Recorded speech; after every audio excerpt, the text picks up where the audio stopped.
नमस्कार, आप देख रहे हैं आरजे भारत न्यूज 7 और मैं हूं आपके साथ श्वेता। तो चलिए रुक करते हैं आज की प्रमुख और बड़ी खबर पर।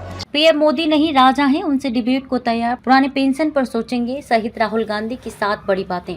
कांग्रेस के पूर्व अध्यक्ष राहुल गांधी ने जाति जनगणना की वकालत करते हुए कहा कि मैं तो कहता हूं कि जाति जनगणना करा लीजिए, ये पता तो लगे कि देश में कितने पिछड़े, दलित और आदिवासी आदि हैं। देश के करोड़ों लोगों की सच्चाई सामने आनी चाहिए। पीएम देश को सुपर पावर बनाने की बात करते हैं, बिना 90% लोगों के क्या 10% आबादी से सुपर पावर बनाएंगे? राहुल बोले, पीएम कहते हैं कि संविधान को खत्म नहीं करेंगे। सीबीआई, ईडी का राजनीतिक प्रयोग करना, लोकतंत्र पर आक्रमण करना, सभी संस्थाओं में आरएसएस के लोगों को रखना, नोटबंदी कर करोड़ों की जिंदगी बर्बाद करना, सेना में अग्निवीर योजना लागू करना, यही संविधान पर हमला और उसको खत्म करना है। लखनऊ के इंदिरा गांधी प्रतिष्ठान में शुक्रवार को समृद्ध भारत फाउंडेशन की ओर से आयोजित कार्यक्रम में राहुल ने कहा कि राजनीति में 2 तरह के लोग होते हैं, एक जो सुबह से शाम तक सत्ता के लिए दौड़ते हैं, सच्चाई नहीं स्वीकार करते हैं, बस किसी भी तरह सत्ता में आ जाए इसी में लगे रहते हैं। दूसरे वे लोग होते हैं जो सच्चाई सामने दिख रही है उसको स्वीकार करते हैं। अंबेडकर, गांधी, बुद्ध, पेरियार ने यही कहा हिंदुस्तान के लोगों को छोटे छोटे खांचे में बांटा। राहुल गांधी ने कहा कि पैदा होने से पहले आपका भविष्य तय हो जाता था,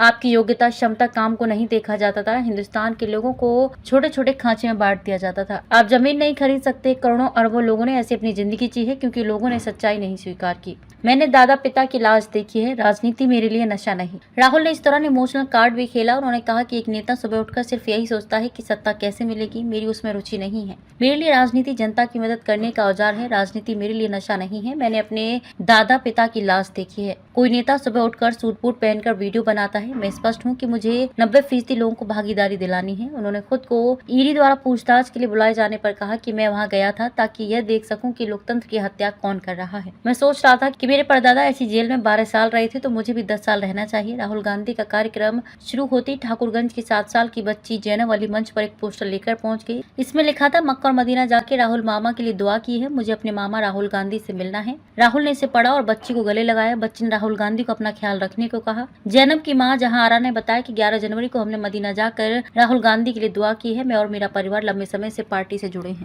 खबरों में अब तक के लिए बस इतना ही। फिर होगी आपसे मुलाकात ऐसी किसी बड़ी और खास खबर के साथ। तब तक के लिए नमस्कार और देखते रहिए आरजे भारत न्यूज 7।